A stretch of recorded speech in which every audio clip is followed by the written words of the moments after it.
श्रोतेहो नमस्कार. ऐसी अक्षरे रसिके या कार्यक्रमामध्ये ऐकूया ऋषिकेश दाभोळकरांच्या गोष्टदिंडीच्या गोष्टीचा दुसरा भाग.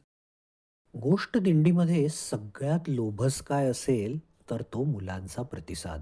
मुलं कोणतीही असोत, कोणत्याही वयाची असोत, कोणतीही सामाजिक, आर्थिक अशी पार्श्वभूमी असणारी असोत, गोष्ट ऐकण्याचा त्यांचा उत्साह स्तिमित करणारा असतो.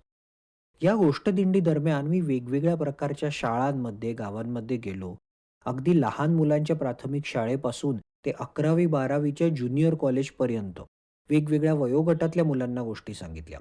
एक मूल असणाऱ्या शाळेपासून ते 500-500, 700-700 मुलं एका वेळी बसली आहेत, अशा रचनेमध्ये गोष्टी सांगितल्या.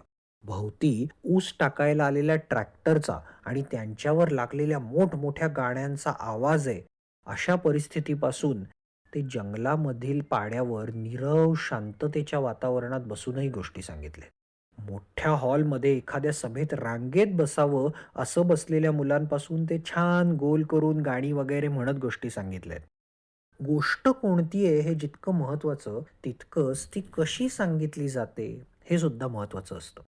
मुलांचा वयोगट, त्यांची सामाजिक, आर्थिक पार्श्वभूमी, त्यांचं वेगळेपण लक्षात घेऊन निवडलेल्या गोष्टी ऐकताना मुलं सगळीकडे हरखून जात होती.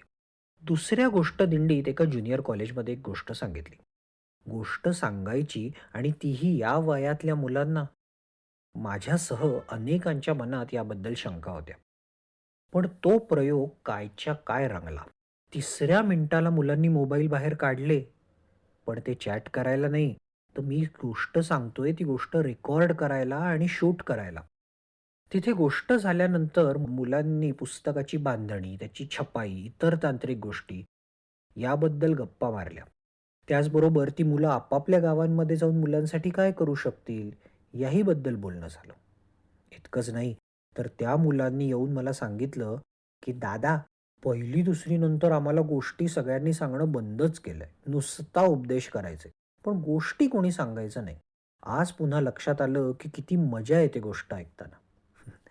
असाच पहिल्या गोष्ट दिंडीत आणखी एक अनुभव होता, वेगळाच. तेव्हा एका आश्रमशाळेत गोष्टी सांगायला गेलो. बहुतेक शेतमजुरांची मुलं, प्रत्येकाची बोली वेगळी, प्रांत वेगळा, अनुभव वेगळे. त्यात वर्ष-वर्ष मायबाप फारसे समोर येत नाहीत. अशा वेळी कोणती गोष्ट निवडावी असा प्रश्न होता. आणि मग महाश्वेता देवींची काका कुमारी ही गोष्ट धावून आली. ही गोष्ट एका आदिवासी मुलीची आहे जी सतत प्रश्न विचारते, एखादी गोष्ट परंपरेने चालत आली आहे म्हणून तशीच्या तशी करायला नकार देते. आश्रमशाळेतल्या लहानग्या श्रोत्यांच्या मनावर या गोष्टीनं गारूड केलं. गोष्टीनंतर मुलांना विचारलं, "असे प्रश्न आहेत का तुमच्या मनात जे कधी विचारू दिले जात नाहीत किंवा ते मनात अडकून आहेत?" आणि गोष्टीची ताकद बघा, एरवी गप्प असणारी ही मुलं बोलली, धो-धो बोलली. आकाशाच्या रंगांपासून ते त्यांच्या स्वतःच्या रंगांपर्यंत त्यांना आलेल्या अनेक अनुभवांबद्दल बोलली.